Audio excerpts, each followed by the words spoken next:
बंधू आणि भगिनींनो, मी आज तुमच्यासाठी एक नवीन सुविचार व विचार घेऊन आलोय. तो सुविचार व विचार पूर्णतः ऐकावा, आवडल्यास लाईक करावा, शेअर करावा आणि माझ्या अनमोल विचार मंच या यूट्यूब चॅनलला, फेसबुक पेजला व इंस्टाग्राम आयडीला सबस्क्राईब सुद्धा करावा. बंधू आणि भगिनींनो, ज्या कोणास स्वतःच्या जीवनात कार्यात यशस्वी व्हायचे असेल त्यांनी उच्च दर्जाचे शिक्षण घ्यावे. म्हणजेच जे ध्येय ठरवले ते ध्येय पूर्ण करायचे असेल त्यांनी उच्च दर्जाचे शिक्षण घ्यावे. तेव्हाच त्या माणसाची स्वतःची, कुटुंबाची आणि समाजाची सुद्धा प्रगती होऊ शकते.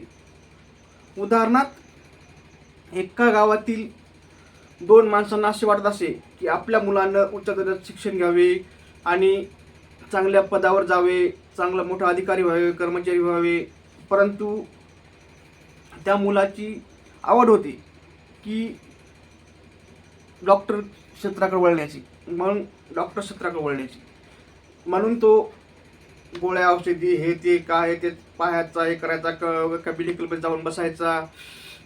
म्हणजे त्याला त्या क्षेत्राची आवड असल्यामुळं काही काम नसलं की. परंतु त्याच्या वडील हे काय करायचे, त्याला हे अभ्यास करायला लावायचे आणि हा शाळा सुटली की त्या मेडिकलमध्ये जाऊन बसायचा.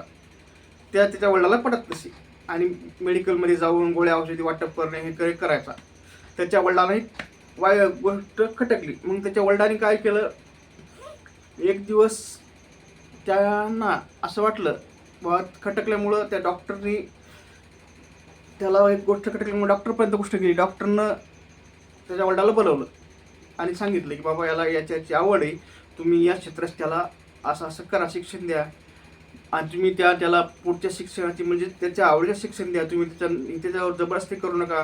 त्याला या क्षेत्राची आवड आहे म्हणून आम्ही काय त्याला बोलवत नाही, तेच तो येतो, बसतो आणि शिकण्यासाठी येऊन बसतो, असं त्याच्या वडिलांना सांगितलं. मग त्याच्या वडिलांना ठरवलं की आपण याला डॉक्टरच करूया. आणि त्या डॉक्टरनं सुद्धा त्याला डॉक्टर होण्याचे फायदे सांगितले. आपण आपल्या हाताखाली, माझ्या हाताखाली कंपाऊंडर किती आहेत, काय आहेत, मी पेशंट किती आहेत, हे सर्व काही त्याला अशी माहिती सांगितली. आणि तू जर पुढं भविष्यात डॉक्टर झाला, आता मी तर वयस्कर झालोच आहे, पण तू जर आपल्या पुढं भविष्यात डॉक्टर झाला तर सरकारी नोकरी नाही लागली तरी तू प्रायव्हेट दवाखाना मांडू शकतो आणि स्वतःचं क्लिनिक टाकू शकतो आणि तुझ्या हाताखाली सुद्धा अशी माणसं असू शकतात आणि मेडिकल सुद्धा स्वतःचं असू शकतं. एवढं सांगितल्यामुळं त्याच्या मनात सुद्धा डॉक्टर याची जिद्द निर्माण झाली आणि तो मोठा निर्माण झाली. म्हणून तो जोमान शिकू लागला आणि शिकल्यामुळं तो पुढं मोठा डॉक्टर झाला. आणि डॉक्टर होऊन त्या गावाचंच नव्हे, त्या स्वतःचं कुटुंबाचंच नाही, कुटुंबाचा, समाजाचा आणि सगळीकडे त्यानं चोखर नाव गाजवलं. 5-7 खेड्यात नाव गाजवलं. एक खेडेगाव होतं, परंतु खेड्यागावातून त्यानं मस्त असं नाव गाजवलं. मला सांगायचं तात्पर्य बंधू आणि एवढंच की ज्या मुलाला त्या क्षेत्राची आवड आहे त्या क्षेत्रात त्याला करिअर करू द्या. मुलावर जबरदस्ती करू नका की तू हे नाही हेच कर. ज्याला ज्याची आवड आहे तेच करू द्या. नसतात ते असे वेळ तुमच्यावर सुद्धा येऊ शकते.